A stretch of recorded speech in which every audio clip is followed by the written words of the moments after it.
নিচের যে কোশ্চেনগুলো আছে সেগুলো ফেয়ারে বা গ্রুপে জোড়ায় বা দলীয়ভাবে কাজটা করো and share your answer with the whole class. পরে পুরো ক্লাসে সেটা উপস্থাপন করো। তো কোশ্চেনগুলো হচ্ছে, have you find any differences between two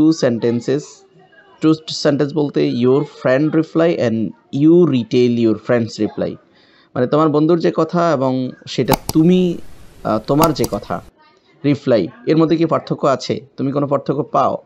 if yes, what are they? সে পার্থক্যগুলো কি? বলছে yes, there are difference between my friend's reply and how I retell my friend's reply. আমি এবং আমার বন্ধুর যে রিপ্লাই সেটার মধ্যে পার্থক্য আছে। সেটা কি? She directly started her opinion. আমার বন্ধু তার ওপিনিয়নটা ডাইরেক্ট স্পিচে দিয়েছে, while I retell her reply, যখন আমি তার রিটেলটা রিপ্লাই করি, মানে যখন আমি তার কথাটাই রিপ্লাই করি, I use direct speech to convey her opinion, তখন আমি ইনডাইরেক্ট স্পিচটা ব্যবহার করি তার মেসেজটা যখন অন্যকে বা পুরা ক্লাসে যখন আমি শেয়ার করি। তো এখানে ইনডাইরেক্ট স্পিচ বলতে এখানে ইনডাইরেক্ট স্পিচে আমরা জানি রিপোর্টিং ভার্ব, রিপোর্টেড স্পিচ, এখানে পার্সন, ভার্ব সবগুলোই কিন্তু পরিবর্তন হয়। Why have you made the changes?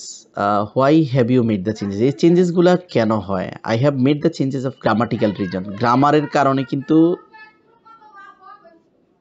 Grammatical রিজনগুলোর কারণে কিন্তু এই পরিবর্তনগুলো হয়।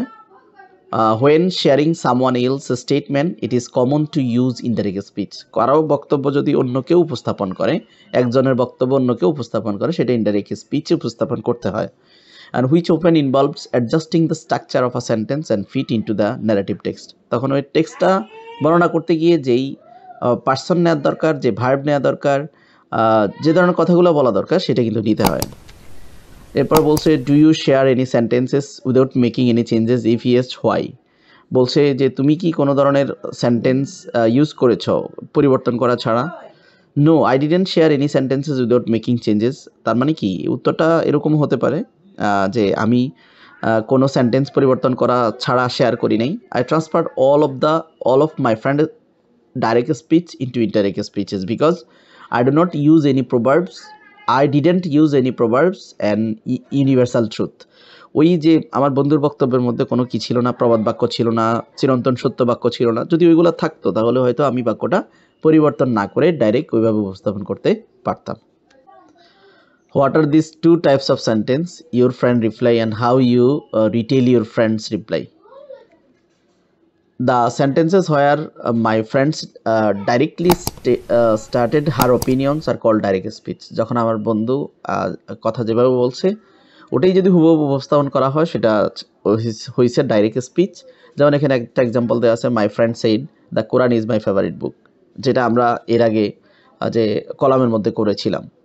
তো the sentences where I retell her opinion using different paraphrase or structure are call the indirect speech. যখন আমরা বিভিন্ন প্যারাফ্রেজ ব্যবহার করে, বিভিন্ন ওয়ার্ড চেঞ্জ করে যখন আমরা কাজ করি, তখন এটা হয়ে যায় ইনডাইরেক্ট স্পিচ। যেমন my friend said that the Quran is his favourite books, এখানে আমরা দ্যাট নিতে হয়েছে, তারপরে এখানে রিপোর্টিং ভার্বটা নিতে হয়েছে, তারপরে এখানে আবার মায়ের পরিবর্তে হিজ ব্যবহার করতে হয়েছে।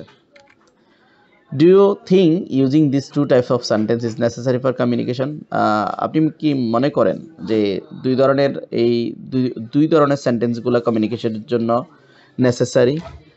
Yes, both sentences have importance in communication. Direct speech যেমন গুরুত্বপূর্ণ, ইনডাইরেক্ট স্পিচটাও গুরুত্বপূর্ণ। Direct speech is useful for quoting someone word directly, someone sentence directly, someone opinion directly. মানে ডাইরেক্ট স্পিচটা মূলত দরকার হয় কারো বক্তব্য ডাইরেক্ট নোট করার জন্য, কারো ওয়াইজ সেইংগুলার ডাইরেক্ট নোট করার জন্য, তার অপিনিয়নটা ডাইরেক্টলি বলার জন্য। While indirect speech is necessary when you want to narrate someone else he said in more cohesive manner. এবং এটা আরও কীভাবে কাস্টমাইজ করে বলা যায়, আরও গ্রামাটিক্যাল কারেক্ট করে বলা যায়, সেটা যদি আমরা একটু চেঞ্জ করে বলি তখন সেটা হয়ে যায় ইনডাইরেক্ট